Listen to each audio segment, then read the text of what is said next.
All right, hey guys, today I am joined with Megan and Kathryn, two of our Midtown OTs. We are going to be discussing school readiness today. So if you have a kiddo who's getting ready to go into school, maybe we're going to talk about some of those milestones and things to look for before, they get started in school. I'm going to hand it over to them. They're going to do a little bit of a presentation, and then we'll discuss how to get an appointment at the end. Go ahead, guys. All right. Hi, I'm Meghan Davidson-Palmer, one of the OTs at Midtown, like Sam said. And we're just going to talk a little bit about school readiness and kind of like what to be on the lookout for. I think a lot of people think, when kids are starting kindergarten, thinking about like the academic skills that are needed prior to starting school. And that's really important too. But we also wanted to highlight some other areas, things that kids are going to be required to do once they make that big transition to school. So there are a lot of transitions involved in starting school. School itself is just, it's a big transition, especially for kids that have trouble with changes to their routine and might need a little bit more time to get used to a new schedule. It can be especially difficult for kids that haven't spent as much time away from home and away from caregivers. They may need a little more prep time to kind of get used to this big change. Talking through the new routine and doing a practice run to the school can be helpful for some children, especially those that haven't spent a significant time away from caregivers, because potential separation anxiety is something that they may need to work through a little bit. Additionally, there are a lot of transition demands. Once they get to school, throughout their school day, there's a lot of changing activities, changing between the classroom and recess, and it just may take a while for some kids to get accustomed to a more structured daily routine. Also, school, there's a lot of attention shifting that's required. When they change activities like circle time to seated work, to recess, and just shifting from one thing to another, especially if they're really, really engaged in a particular activity, it can be hard for them to tear their attention away from that and shift to something else, especially if the next activity is a little less preferred, or if it's new and just unexpected, it can be more challenging. It can also be difficult for a lot of kids when they need to transition from recess, like those high energy activities, like they've got free play outside, they're running around, and then they have to transition back into like a calmer, quieter classroom environment. It can be difficult for some kids to just kind of regulate and have that shift in energy and activity level. Some kids just have to work harder to focus and stay regulated during their school day. And we end up often seeing burnout at the end of the day. So, a kid may hold it together all day at school. Teacher says they have had a great day, and then they get home, like whether it's on the car ride home or like when they actually get home, sometimes we see those tantrums or meltdowns. And a lot of the time it's burnout. They have been putting extra effort into staying focused and managing all those transitions during their school day. And home is like a safe space, and they just sometimes can't hold it together anymore. So that's another thing that is fairly common with the transition to school. So a little bit more about self-regulation. Essentially, it's the ability to control impulses related to behavior, including our emotions, thoughts, actions, and attentions. It's really hard for a lot of kids to manage and control this during their school day, especially like we were saying before, transitioning from those higher energy environments like recess or gym class to the quieter classroom activities, whether it's seated work, circle time, things like that, where they need to be a little quieter and pay more attention to the things around them. There's also a lot going on in the classroom. A lot of kids, depending on their whether they've had the daycare or preschool experience, like, kids have different experiences with classroom size, kind of the structure of their day. So a lot of these are just new challenges for them. So being able to adjust their emotions, their activity level, and behavior to kind of fit whatever activity they're currently working on can be challenging for a lot of kids. So just a few areas to highlight that things that school age children are expected to be able to handle. They need to be able to control their bodies during active play and in loud environments, whether that's recess. The cafeteria can be another really loud place. Adjusting their energy levels for different activities. And also maintaining their attention in busier, noisier environments. Cafeteria, again, can be a difficult one. Hallways are also really hard for a few different reasons. They're usually transitioning from one activity to another. There's also a lot of waiting and standing in line and having to control your body while you're standing in line, not, reach out and touch other students, stay in your own space. It's a lot for some kids to kind of keep track of. So sometimes just those simple transitions between activities and classes and everything, it's more of a demand than we realize sometimes. Kids are also required to stay seated during circle time and other more structured activities. Again, like the waiting in line at recess, that's a big one. Lunch and dismissal, that end of the day transition. Sometimes it's kind of unstructured. There's just a lot of waiting. And sometimes it's hard for kids to stay regulated, and it's just easy for them to get distracted. Respecting others' personal space, whether that's, staying seated in their own spot during circle time, keeping their personal space in line, not touching other children. So this is challenging for a lot of kids, and crawling, rolling, or fidgeting often causes them to get into trouble and may be seen as a distraction to others.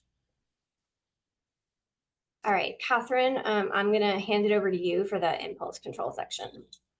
I'm Kathryn Wright, another OT at Midtown, and I will just go over the next part of our presentation. So kind of what we were talking about as far as self-regulation, a big component of that is controlling our impulses. Like Megan was talking about with waiting, particularly we see a lot of kids having a hard time with waiting to speak. If the teacher is talking or another student is sharing something, holding the thought in their mind, raising their hand and waiting long enough to be called on while also holding their thought in their brain and not forgetting is a pretty big challenge, especially for that kindergarten first grade, because there's a lot less lessons where we're sitting at our table and you might have a question or something to share in pre-K, TK, or daycare settings. Some kids just have a harder time controlling impulses, whether that's touching other people, touching the walls, standing up when they have a thought, or waiting their turn, controlling the impulse of their emotions, even if they're upset about something, can be a really hard task. And differences in sensory processing and executive functioning oftentimes impact those senses and the perceived understanding of how long they've actually waited, the volume of their voice, how hard they're touching other kids.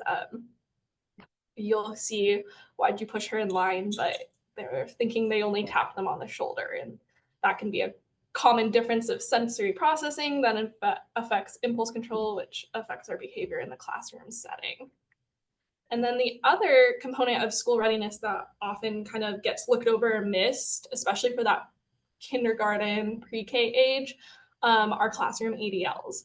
And ADL is an abbreviation that means activities of daily living. It's a huge component of occupational therapy, and you'll hear ADLs thrown around a lot in occupational therapy. They basically cover the things we need to do day to day to take care of ourselves. If you have to do it for your own well-being, it counts as an ADL.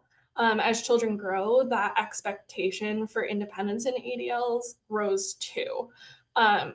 When they're really little, a lot of it is just kind of helping and staying regulated during dressing. But by the time we get to school, there's a huge component of independence in those tasks. And we'll kind of go through the big ones: mealtime, dressing, toileting, and hygiene as they pertain to the school setting.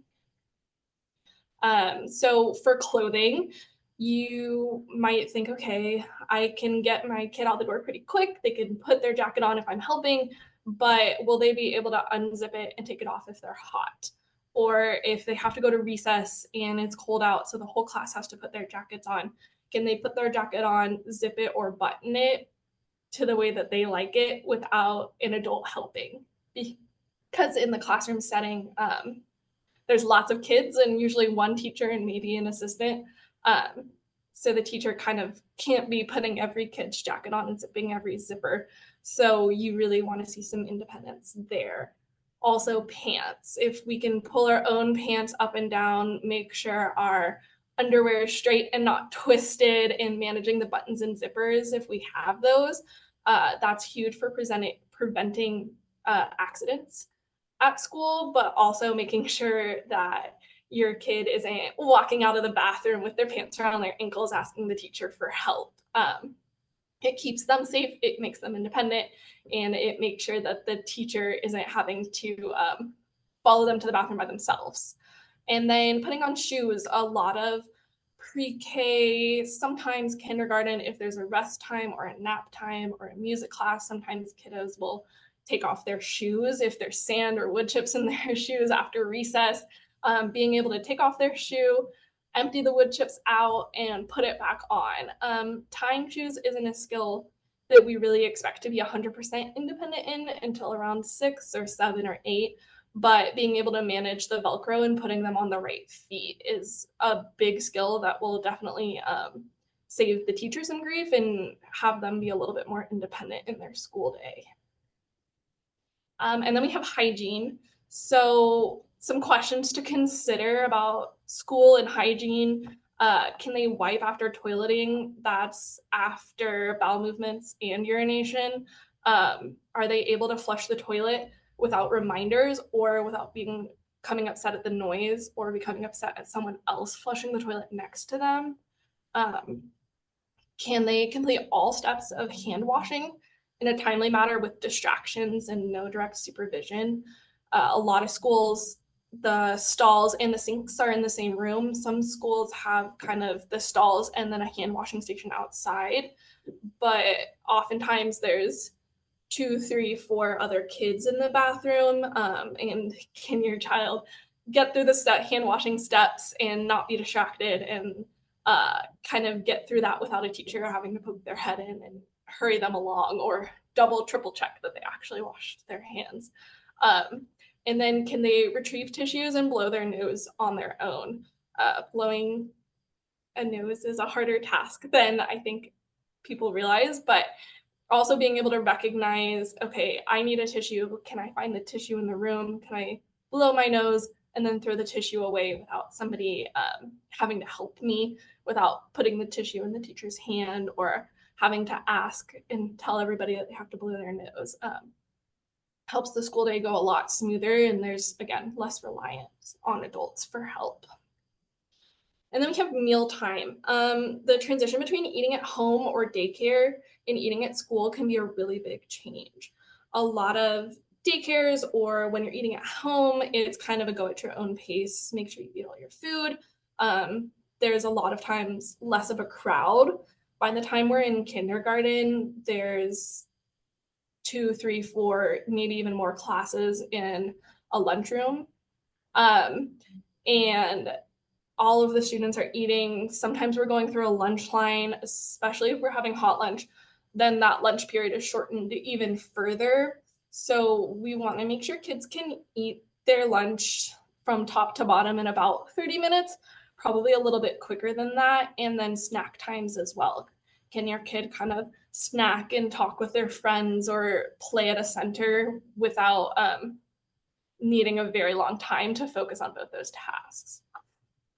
The class sizes are much bigger, so at daycare and TK, I know a lot of teachers unzip the lunchbox, open the containers, and kind of help kids set everything up. But once we're in elementary school, retrieving their lunchbox, opening and closing it, doing the zipper, the snaps, and the Velcro, and then managing their food containers is kind of a lot more on them.